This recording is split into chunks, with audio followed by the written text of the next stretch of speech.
قال الله تبارك وتعالى في كتابه العزيز بسم الله الرحمن الرحيم فمن شهد منكم الشهر فليصمه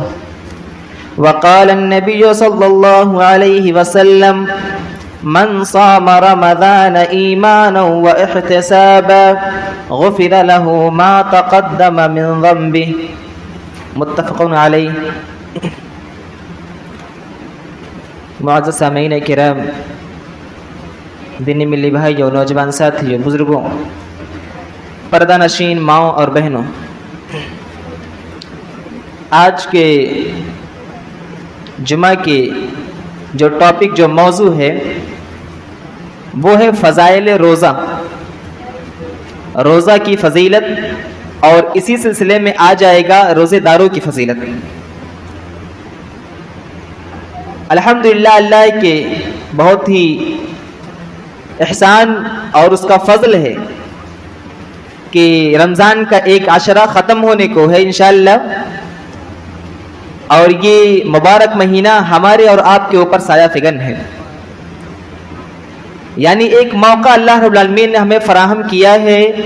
تاکہ ہم زیادہ سے زیادہ نیکیاں کر کے اپنے نام اعمال میں کچھ اجر اکٹھا کر لیں جو کل کام آنے والے ہیں، جو کل کام آئیں گے۔ قبل اس کے کہ میں روزے کی فضیلت کی طرف بڑھوں، اس سے پہلے ہم اگر اپنے سماج کا مختصر سا جائزہ لے لیں، معمولی سا طائرانہ ہم اگر نظر ڈال لیں اپنے سماج کے اندر کہ اس مبارک مہینے کی آمد پر بھی ہمارے سماج کا حال کیا ہے،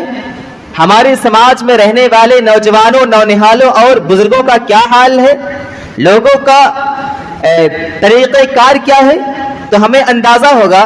کہ واقعی ہم نے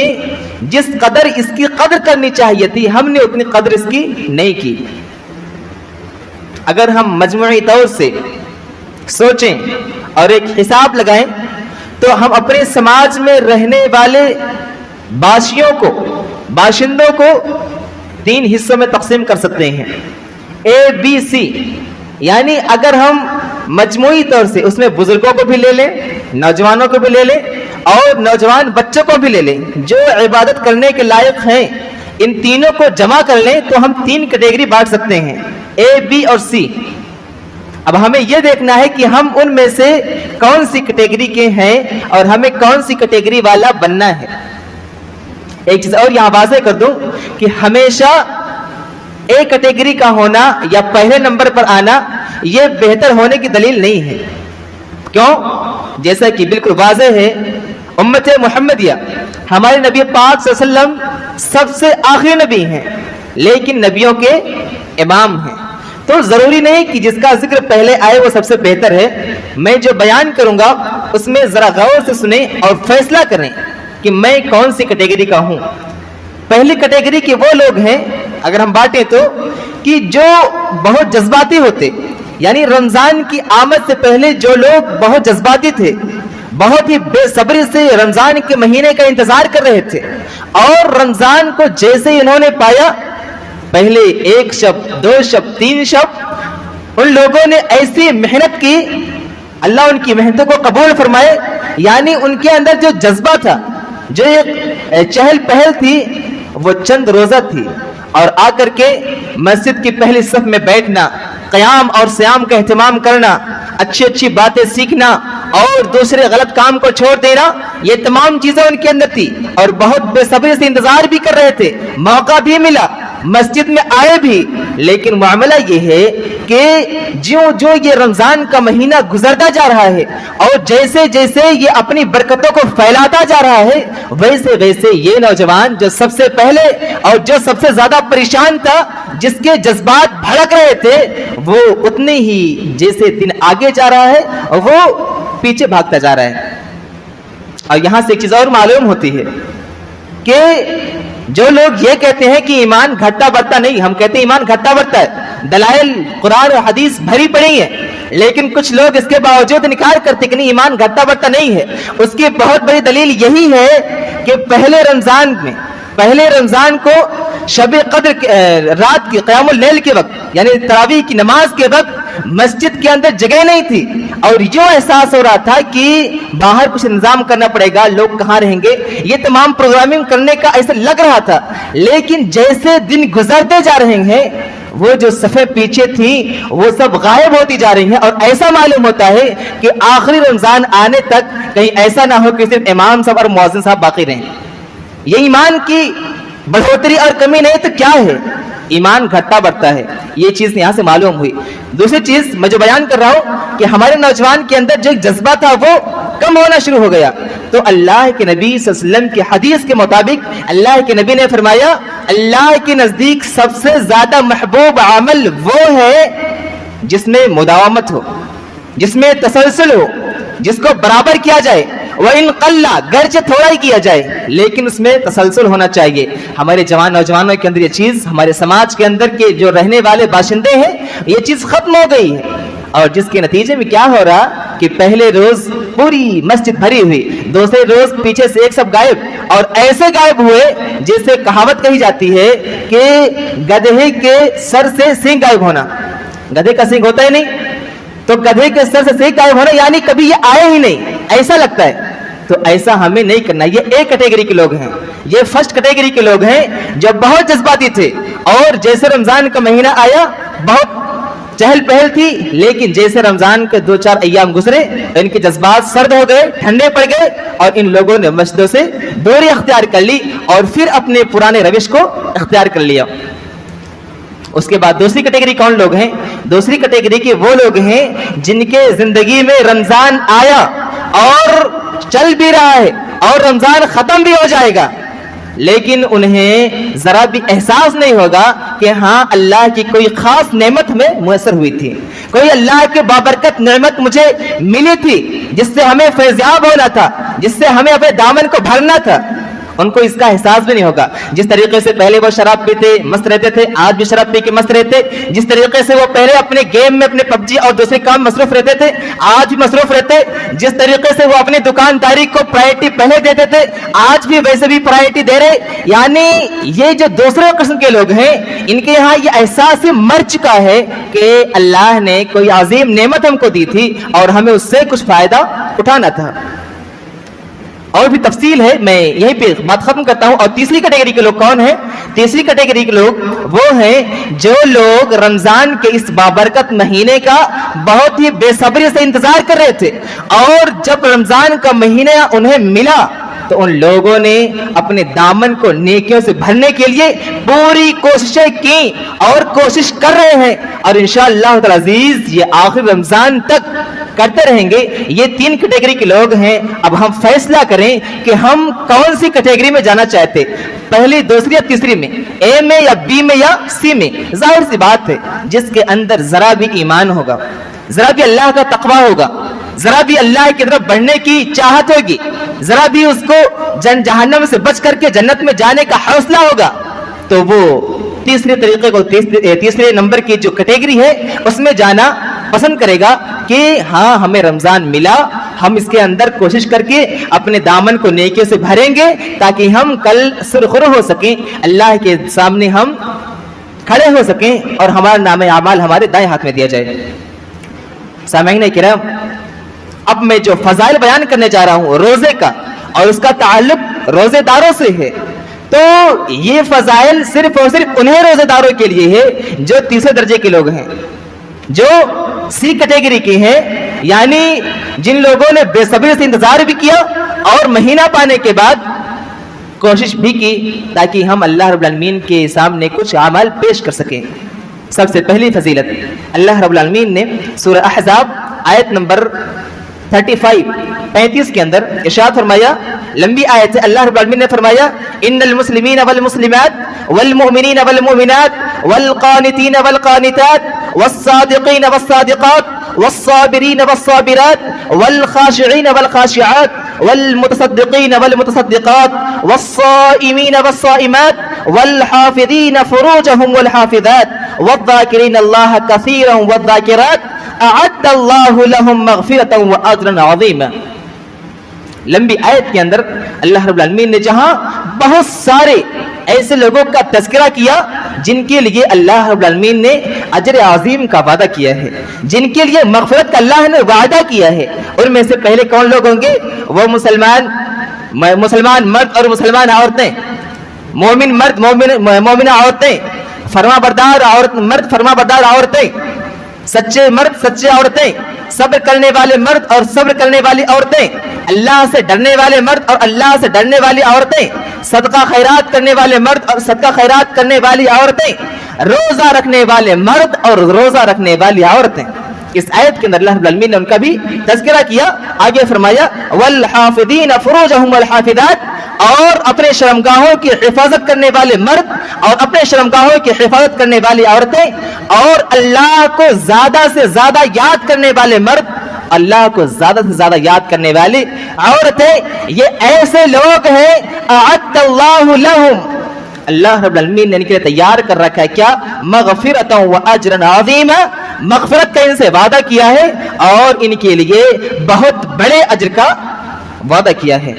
اور ہمیں اب آپ کو چاہیے سوچنا چاہیے کہ ہم اگر روزہ رکھتے ہیں اور ثواب کی نیت سے رکھتے ہیں تو اللہ رب العالمین ہمارے محنتوں کو، ہماری کوششوں کو اللہ تعالیٰ ضائع نہیں کرے گا، برباد نہیں کرے گا۔ اللہ نے جو وعدہ کیا ہے ان اللہ لا یخلف المیعاد، اللہ تعالیٰ اپنے وعدے کی خلاف ورزی نہیں کرتا، جو وعدہ کرتا ہے اس کو اللہ تعالیٰ دیتا ہے۔ لہذا اللہ رب العالمین نے وعدہ کیا ہے صائمہ اور صائمون سے، روزہ رکھنے والے مرد اور روزہ رکھنے والی عورتوں سے، کہ انہیں ان کی مغفرت کر دی جائے گی اور انہیں اجر عظیم یعنی بہت زیادہ ثواب عطا کیا جائے گا۔ یہ پہلی فضیلت ہے روزہ کی اور روزے داروں کی۔ اور آگے بڑھتے ہیں، دوسری فضیلت کیا ہے؟ روزے کا اجر صرف اور صرف اللہ رب العالمین کو معلوم ہے۔ جتنا بھی عمل ابن آدم کرتا ہے، انسان جتنا بھی عمل کرتا ہے اس کو فرشتے نوٹ کرتے ہیں۔ کیوں؟ اس لیے کہ اس کا تعلق ظاہری چیزوں سے ہوتا ہے۔ ہم کسی کو صدقہ خیرات کر رہے، ہم کسی کی مدد کر رہے، راستے سے کانٹا ہٹا رہے، ہم والدین کی اطاعت کر رہے، ہم کسی کے حقوق کو پورا کر رہے، ان تمام چیزوں کا تعلق ظاہر سے ہے، اور ظاہر چیزوں کو تو فرشتے نوٹ کرتے ہیں، لکھتے ہیں، لیکن یہ روزہ کا تعلق جو ہے یہ قلب سے ہے، دل سے ہے، نیت سے ہے، اور اللہ رب العالمین ہی نیت کو جانتا ہے، بہتر جانتا ہے۔ لہذا اللہ رب العالمین ہی اس کے اجر کو دے گا اور وہی بہتر اجر دینے والا ہے۔ ہم حدیث کو پڑھتے ہیں تو اس سے معلوم ہوتا ہے کہ اللہ کے نبی صلی اللہ علیہ وسلم نے فرمایا کہ اللہ تعالیٰ اپنے بندے کو کتنا اجر دے دے ایک روزے کی وجہ سے کوئی نہیں جانتا۔ یہ اور بات کہ رمضان کے مہینے میں ایک عمل جو بندہ کرتا ہے اس کی نیکی بڑھا دی جاتی ہے 10 گنا، 10 سے لے کر کے 700 گنا تک بڑھا دی جاتی ہے، لیکن اس روزے کے تعلق سے حساب نہیں بیان کیا گیا۔ وہ تو اللہ دے گا، اور اللہ ظاہر سے بات ہے جب اللہ دے گا تو پھر وہ اپنے شان کے مطابق دے گا۔ آپ اس طریقے سے اس کو سمجھیں کہ ہمارے ملک کے اندر کوئی پرائم منسٹر ہے یا کوئی بہت بڑا عہدے دار ہے، کوئی بہت بڑا آدمی ہے، اگر وہ کسی کو انعام دیتا ہے، کسی کو کچھ ہدیہ اور تحفہ دے گا تو وہ اپنے شان کے مطابق دے گا، وہ ایسا دے گا کہ جو میرے لائق ہو، ایسا نہیں کہ بہت لکھ پتی کروڑ پتی ہے تو کسی کو انعام دیا تو 2-4 روپے دے دیا، ایسا نہیں کرتا۔ کیوں؟ اس لیے کہ وہ اس کے شان کے خلاف ہے،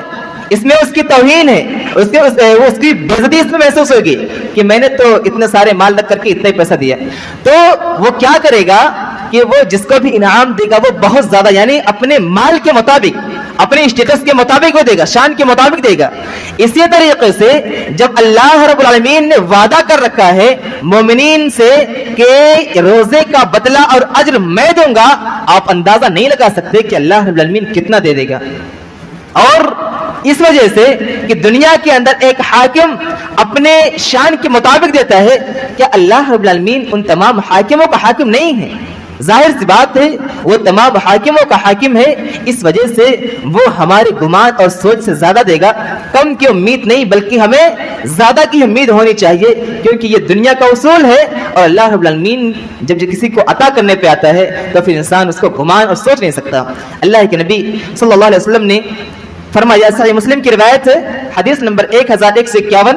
اللہ کے نبی نے فرمایا کل عمل ابن آدم یضاعف الحسنۃ بعشر امثالها الى 700 ضعف